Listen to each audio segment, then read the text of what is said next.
পৃথিবীতে কোনো পেশার কথা কোরআনে উল্লেখ নেই, শুধু ব্যবসার কথা বলা আছে। আশারে মুবাশশারা যারা জান্নাতের সুসংবাদ পেয়েছেন, যে 10 জন, তার মধ্যে 9 জনই ব্যবসায়ী ছিলেন। আল্লাহ রাসূল নিজে ব্যবসায়ী ছিলেন, তার ওয়াইফ ব্যবসায়ী ছিলেন, তার 4 খলিফা ব্যবসায়ী ছিলেন। ব্যবসায়ী হওয়ার জন্য এত হীনমন্যতা ভোগেন কেন? হীনমন্যতা ভোগেন কেন?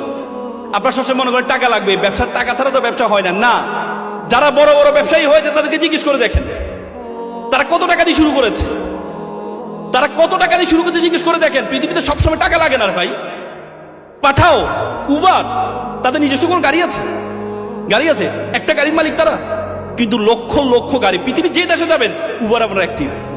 পৃথিবীর কোটি কোটি গাড়ি তারা ডিল করে কিসের মাধ্যমে? শুধুমাত্র একটা সফটওয়্যারের কারণে। তার কি টাকা লাগছে? পাঠাও, ইলিয়াস, তারা যে এই করেছিল, তাদের নিজস্ব কোনো গাড়ি আছে? স্টুডেন্ট অবস্থায় তারা এই অ্যাপসটা তৈরি করেছিল। আমি কিছু আগে সিঙ্গাপুর গিয়েছি। সিঙ্গাপুর যখন মালয়েশিয়া থেকে তাদেরকে বের করে দেওয়া হয়, বলা হয় যে সিঙ্গাপুরে একটা ফিশিং ভিলেজ বলা হতো। ফিশিং ভিলেজ মানে সেটাতে মাছ ধরার একটা গ্রাম।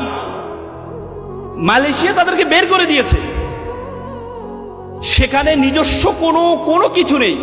সিঙ্গাপুরের বলা যায়, সিঙ্গাপুরের এ থেকে যখন বিমান উঠে, বিমান উপরে উঠতে উঠতে তাদের সীমানা শেষ হয়ে যায়। সেই সিঙ্গাপুর এখন পৃথিবীর একটা বিজনেস হাবে পরিণত হয়েছে। পৃথিবীর যত বড় বড় জাহাজ আছে, সব জাহাজ, যত বড় বড় বিমান আছে, সব বিমান ট্রানজিট করে সিঙ্গাপুর থেকে। যে পানিটা পর্যন্ত তারা কিনে নেয়, সে পানিটা তারা বিক্রি করে। নিজস্ব কিছু নেই। সবসময় নিজস্ব টাকা লাগবে না, ব্যবসা করার জন্য সবসময় নিজস্ব টাকা লাগবে না, কিন্তু আমাদের চিন্তাটা ছোট। ব্রিটিশরা যখন আমাদের উপমহাদেশে আসছিল, তখন আমরা 7th richest country all of the world, আমরা পৃথিবীর 7ম ধনী দেশ ছিলাম। আপনাদের জানেন ঢাকা শহরে মানুষ আসে কেন? ঢাকা শহরে সুযোগ সুবিধা বেশি, এই জন্য আসে। টাকা আছে এই জন্য আসে। ব্রিটিশরা এখানে কেন আসছেন? কারণ এখানে টাকা আছে।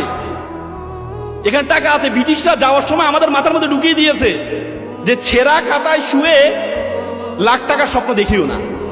ব্রিটিশরা আমাদের শিক্ষা ব্যবস্থার মধ্যে ঢুকিয়ে দিয়েছে, তোমরা অ্যাপ্লিকেশন করো কেরানি পদে চাকরির জন্য আবেদন। কেন? সিইও পদে চাকরির জন্য আবেদন শিখাইতে পারে না আমাদেরকে? এমডি পদে চাকরির জন্য আবেদন শিখাইতে পারে না আমাদেরকে? কেন আমাদের শিখতে হবে কেরানি পদে চাকরির জন্য আবেদন? আমাদের শিক্ষা ব্যবস্থার মধ্যে এমন কিছু ঢুকিয়ে দিয়েছে, তুমি লাখপতি, তোমাকে আবেদন করতে হয়। আমার বাবা কৃষক, আমার চলতে পারি না, সুতরাং আমাকে কি বৃত্তি দেওয়া হোক। মিথ্যা থেকে শুরু করেছে তোমাকে শিক্ষা। ছোটবেলা হাতিম ডিম, তারা মাঠে পারে ডিম, এমন কোন প্রাণী আছে? না, তোমাদেরকে শিখানো হয়েছে, আমাদের মধ্যে শিখানো হয়েছে।